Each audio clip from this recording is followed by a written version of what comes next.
Dieu de gloire qui es aux cieux, à toi la gloire. Dieu de gloire qui es aux cieux, à toi l'honneur, à toi la gloire, à toi la puissance céleste, à toi la gloire, à toi l'honneur. Dieu de gloire qui es aux cieux, à toi la gloire.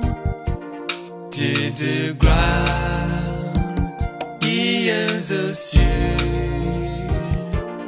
à toi l'honneur, à toi la gloire, à toi la puissance céleste, à toi la gloire, à toi l'honneur. Puissance, puissance à notre Dieu qui est sur le trône. Je t'adore. Puissance, puissance à notre Dieu qui est sur le trône. Alléluia, Dieu de gloire. Alléluia, tu es notre Dieu qui est sur le trône. Alléluia, je me alléluia à notre Dieu qui est sur le trône. Autorité, autorité à notre Dieu, oh yeah, qui est sur le trône. Autorité, autorité à notre Dieu qui est sur le trône. Sagesse, sagesse à notre Dieu qui est sur le trône. Sagesse, sagesse à notre Dieu qui est sur le trône. Gloire et majesté, gloire et majesté à notre Dieu qui est sur le trône. Gloire et majesté, gloire et majesté à notre Dieu qui est sur le trône. Reconnaissance, reconnaissance à notre Dieu qui est sur le trône. Reconnaissance, reconnaissance à notre Dieu qui est sur le trône. Puissance, puissance à notre Dieu, Alpha et Oméga, qui est sur le trône.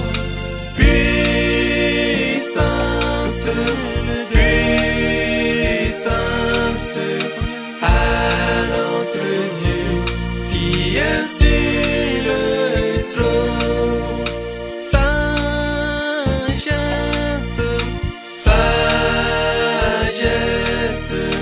à notre Dieu qui est sur le trône. Sagesse, sagesse à notre Dieu qui est sur le trône. À notre Dieu qui est sur le trône. À notre Dieu qui est sur le trône.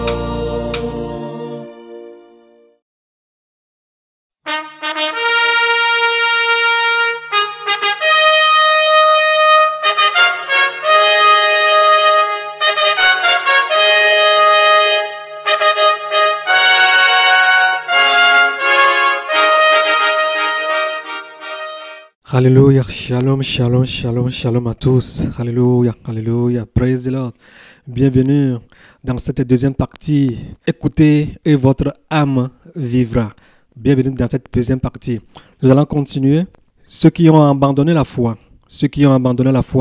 et sont retournés dans le monde. Les anciens combattants, c'est comme ça qu'on peut les appeler. Ils peuvent parler du fondateur de l'Église, les prières qu'il faisait. Vous citez les versets bibliques, leurs expériences d'avant avec le Seigneur. Ils peuvent tout vous dire de leurs talents, les talents qu'ils avaient. Ce qui fait que la Bible dit qu'il sera très difficile que ces gens renaissent de nouveau. Alors, revenez vers le roi des rois et le Seigneur des seigneurs, Jésus-Christ de Nazareth. Lisez Hébreux 6, verset 3 à 5, Matthieu 12, verset 45. Bien-aimés, messieurs, madame, si vous êtes déjà retournés dans le monde, commencez à vivre la vie de la débauche. Le Seigneur Jésus-Christ vous invite. Ce n'est pas encore trop tard pour vous. Il a encore les bras ouverts pour vous. Il vous appelle. Il vous appelle. Venez vers lui. Venez vers lui. Préparez-vous à rencontrer votre Dieu. Ce n'est pas encore trop tard. Ce n'est pas encore trop tard pour vous. Revenez vers lui, car lui continue toujours à vous aimer. Alléluia. Ceux qui détruisent l'œuvre de Dieu, au lieu de la construire, d'où celui qui n'assemble pas avec moi disperse, comme le Seigneur même lui a dit en Matthieu 12, verset 30, en Luc 11, verset 23. Bien-aimés, ne combattons pas l'œuvre du Seigneur, ne détruisons pas l'œuvre du Seigneur, car nous avons un compte à rendre. Tout ce que vous allez faire, tout ce que vous faites en ce moment-ci, tout ce que vous faites dans la maison de Dieu, tout ce que vous dites, tout ce qui sort dans vos bouches est constitué un handicap pour l'avancement de l'œuvre du Seigneur. Bien-aimé, un jour, tu vas rendre compte. Si tu pousses l'œuvre de Dieu à aller en avant, un jour, tu seras récompensé. Mais si tu fais tout possible que l'œuvre de Dieu n'aille pas en avant, parce que toi, tu n'es pas à la place où toi, tu veux être, ou bien parce que ce que toi, tu veux, tu n'arrives pas à le trouver, et à cause de cela, tu es en train de torpiller l'œuvre du Seigneur, sache-le qu'un jour, tu vas rendre compte, coûte et coûte. Alors, répands-toi avant qu'il ne soit trop tard. Lis bien Matthieu 12, verset 30, Luc 11, verset 23. Ceux qui sont sous le poids de la dépression, alléluia. Tu vois un chrétien, tu lui dis alléluia, il te répond alléluia. Et tu lui dis oh non, tout va bien avec toi, il te dit oh, arrête de dire toutes ces choses-là. Tout va bien avec moi. Est-ce que tu sais combien moi je dois rembourser à la banque? Mes factures, est-ce que tu sais combien moi je dois payer? Tu sais combien moi je dois payer pour l'électricité, pour le gaz? Ma voiture est gâtée, ma voiture est au garage. Et toi, tu me dis que tout va bien. Oh, arrête, ce sont des mots. Et tu vas lui dire, non, ma soeur, mon frère, le Seigneur au contrôle. Ah, le Seigneur au contrôle. Alléluia. Bon, ok. Bon, on le dit.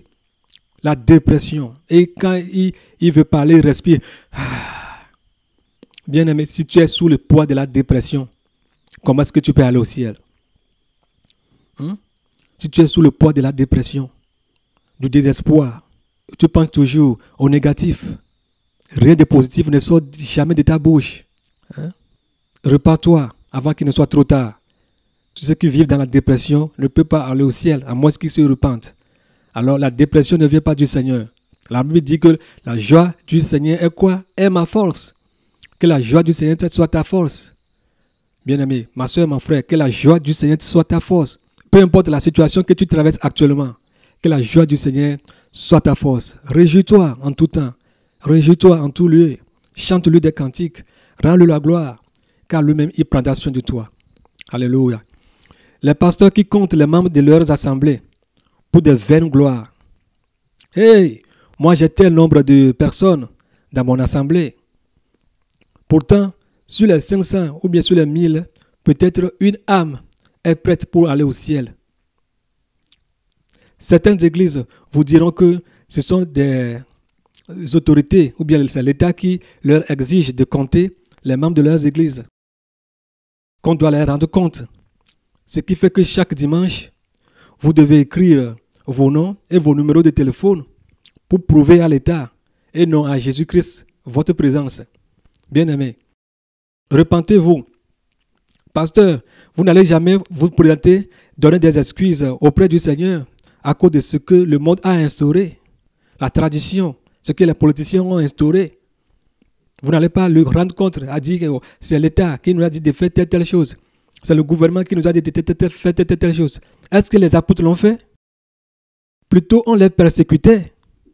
On les empêchait de prêcher l'évangile. Mais l'Église est arrivée à un niveau que tout est devenu charnel.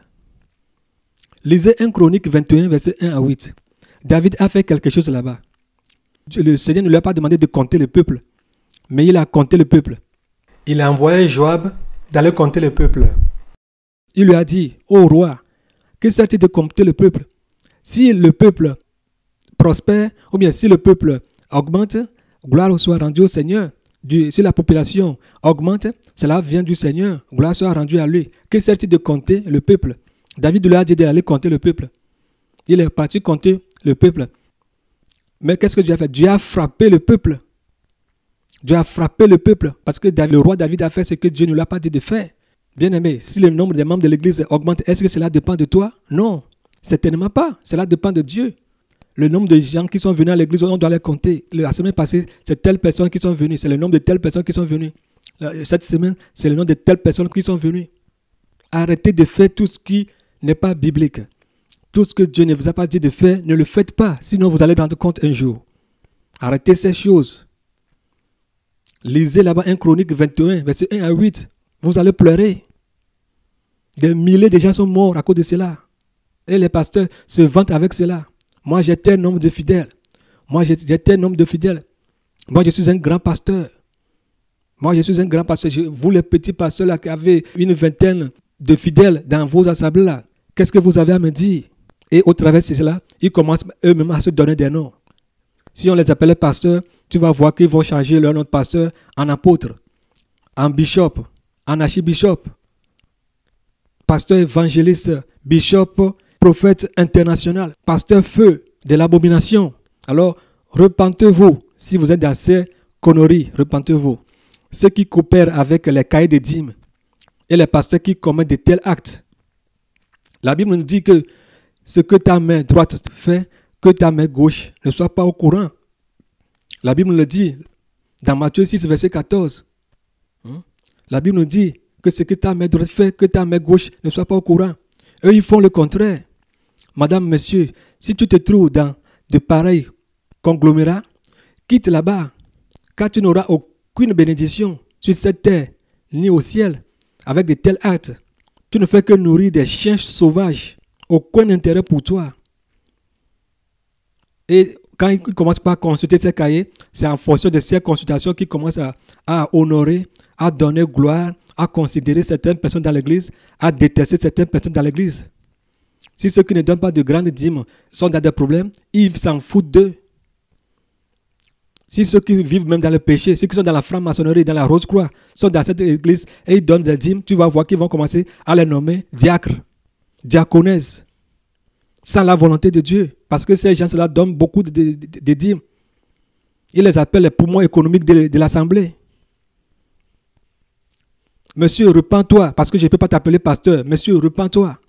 Madame, si tu coopères avec ton mari, repens-toi. Vous qui vivez dans ces trucs, dans ces assemblées où on a des cahiers de dîmes, repentez-vous, sortez de là avant qu'il ne soit trop tard pour vous. Sinon, vous coopérez, vous les soutenez. Vous soutenez toutes ces institutions-là, toutes ces abominations-là. Sortez du milieu d'eux. Quittez ces conglomérats. Lisez Matthieu 6, verset 14. Ceux qui cautionnent les vols. Exemple, ceux qui cautionnent les vols. Exemple, vous avez un ticket ou un abonnement de métro ou bien de bus. Au check-in point, quelqu'un vous dit, madame ou monsieur, peux-je traverser avec vous? Et vous lui répondez, si, sans problème mon frère ou bien ma soeur. Un mensonge de plus. Quelqu'un qui est peut-être un sataniste, tu l'appelles frère ou bien soeur. Et vous l'ouvrez le portail, bien collé à vous, et vous passez. En vous disant merci, madame ou monsieur, ou bien merci, ma soeur ou bien mon frère. Un mensonge de plus. Puis vous lui répondez de rien. Et lui de retour, elle vous dit, soyez bénis. Encore une malédiction. Est-ce ça une bénédiction? Est-ce là une bénédiction? Mon frère, est-ce là une bénédiction? Ce message s'adresse aux chrétiens. Est-ce là une bénédiction? Si tu suis sans que toi tu ne sois au courant, tant pis. Moi, les gens me demandent, monsieur, est-ce que je peux passer avec vous? Moi, je dis, je n'en sais rien. Je n'en sais rien. Parce que je sais que même si je lui dis non, il va me suivre. Mais je n'en sais rien. Je réponds toujours comme ça. Je n'en sais rien. Quand je ouvre, je sors comme je sors d'habitude. S'il rentre ou pas, c'est son affaire. Mais je n'ai pas de part à prendre avec lui. Alors si vous avez l'habitude de faire de tels actes, ne le faites plus. Ne le faites plus. Si vous voulez traverser, traversez. Traversez. Si quelqu'un vous suit ou ne vous ne suit pas, ce n'est pas votre problème. Mais si par exemple, il vous dit qu'il va traverser avec vous, dites-lui non, madame. Ou bien, je n'en sais rien. Vous faites la main comme ça. Et puis vous sortez comme d'habitude. Des fois même, vous n'êtes même pas au courant. La personne vous suit. Par force, il sort avec vous. Mais ce n'est pas vous qui lui avez ouvert le portail. Ou bien le passage. Mais il a fraudé. Mais au cas où il vous dit, est-ce que je peux rentrer avec vous? Et vous commencez à le dire, oui. Vous sortez tout doucement et lui vous suit. Là, vous cautionnez le vol. Ça, là, vous êtes en infraction. Lisez Éphésiens 5, verset 11. Si vous avez l'habitude de faire de tels actes, ne les répétez plus, car ces actes ne sont pas bons. Les femmes qui font des piqûres sur leurs fesses pour faire sortir leur derrière. Je pense que j'ai déjà fait une vidéo incluant ces pratiques honteuses. Je crois que j'ai déjà fait une vidéo que j'ai déjà mise sur Internet pour ces trucs-là. Des piqûres ou bien elles utilisent des pommades pour faire sortir leurs cuisses, bien leurs seins. Alors, si vous, les sœurs, les frères, vous avez ces pommades chez vous, les sœurs, si vous avez ces pommades chez vous à la maison, jetez-les. Cela ne sert à rien de corriger Dieu. Si tu es mince, rends-le gloire. Ces trucs ont des effets secondaires. Je ne veux plus les répéter, ne les faites plus. Tous celles qui ont fait ces trucs sans se repentir, avant de mourir, sont tous en enfer. Alors ne les suivez pas. Ne les suivez plus. Repentez-vous. Conseil, si quelqu'un vient vers toi pour te demander quelque chose et que tu as un autre programme pour ça, dis-lui, je l'ai, mais j'ai un autre programme pour ça. Ne dis pas non, j'ai pas, en commençant par donner des excuses qu'il ne fallait même pas donner, ou bien en commençant par jurer, ou bien en commençant à les souhaiter ou à jurer. Non, si tu as la chose, exemple, tu as 20 000 francs dans ta poche, tu as un programme sur ça. Quelqu'un vient vers toi et te dit, ah, Joanne, ou bien Elisabeth, ou bien Jean, s'il te plaît, j'ai un problème, est-ce que tu peux me prêter 10 000 francs ou bien 15 000 francs? Dis-lui, Jeanne ou bien Joanne, j'ai vraiment ces 15 000 ou ces 20 000 francs avec moi, mais j'ai un programme sur ça. À cause de cela, je ne peux pas te prêter ou bien je ne peux pas te donner. Ça, c'est ton argent. Ne commence pas à jurer, ne commence pas à dire oui, non, je n'ai rien avec moi, je n'ai rien dans ma poche. Monsieur, tu as quelque chose avec toi dans la poche. La même chose ici, si par exemple tu passes, si quelqu'un dans la rue te demande de donner 2 euros ou bien 5 euros, si tu sais que tu as 5 euros dans ta poche, dis-lui que mais je ne peux pas te donner. Je ne peux pas te donner, c'est pas grave. Je peux pas te donner. Mais si tu le dis non, je n'ai rien. Alors que si tu as quelque chose dans ta poche, monsieur, ça c'est du mensonge. Ce sont des petits trucs qui puissent nous amener en enfer. Tu as, mais tu ne peux pas le donner. Tu as, mais tu ne veux pas le donner. C'est ta chose. Tu peux lui donner comme tu peux ne pas lui donner. Mais évitez les pièges de l'ennemi. Évitons les pièges de l'ennemi. Et si la trompette sonnait, en ce moment-là où la personne te demande de lui donner 10 euros ou bien de lui prêter 15 euros et tu lui dis que non, je n'ai rien. Si la trompette sonne, mon frère, ma soeur, est-ce que tu peux être enlevé? Si la trompette sonne, mon frère, ma soeur, est-ce que tu peux être enlevé? Non, certainement pas.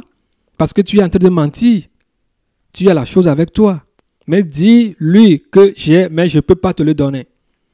Ça, tu as dit la vérité. Parce que tu as un autre programme sur ça et tu n'es pas obligé de commencer à lui donner les détails pour le programme que tu as sur cet argent. Vous voyez?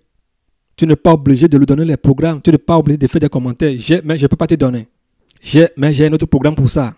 Ou bien j'ai, mais je ne peux pas te le donner. Ne mens pas. Il faut que tes déclarations soient vraies. Il faut que nos déclarations soient vraies. Il faut que nos déclarations soient certainement vraies. Alléluia. Les commentaires conduisent au mensonge et aux ruses. Alors évitons les commentaires. Au niveau de tous ces trucs-là, évitons les commentaires. Et ne tombons pas dans les ruses. Alléluia. Alléluia. Nous voici venus à la fin de la deuxième partie. Et que le Seigneur Jésus-Christ vous bénisse tous et qu'il vous garde, qu'il vous protège. Je pense que vous avez appris quelque chose de tout ce que vous avez entendu. Que le Seigneur Jésus-Christ soit avec vous et qu'il vous conduise dans la vérité afin que nous puissions nous préparer pour éviter les petits pièges. Évitons ces pièges. Évitons ces petits pièges et ne soyons pas déçus à la dernière heure. Alléluia. Que le Seigneur Jésus-Christ vous bénisse tous. Shalom. Shalom à vous tous.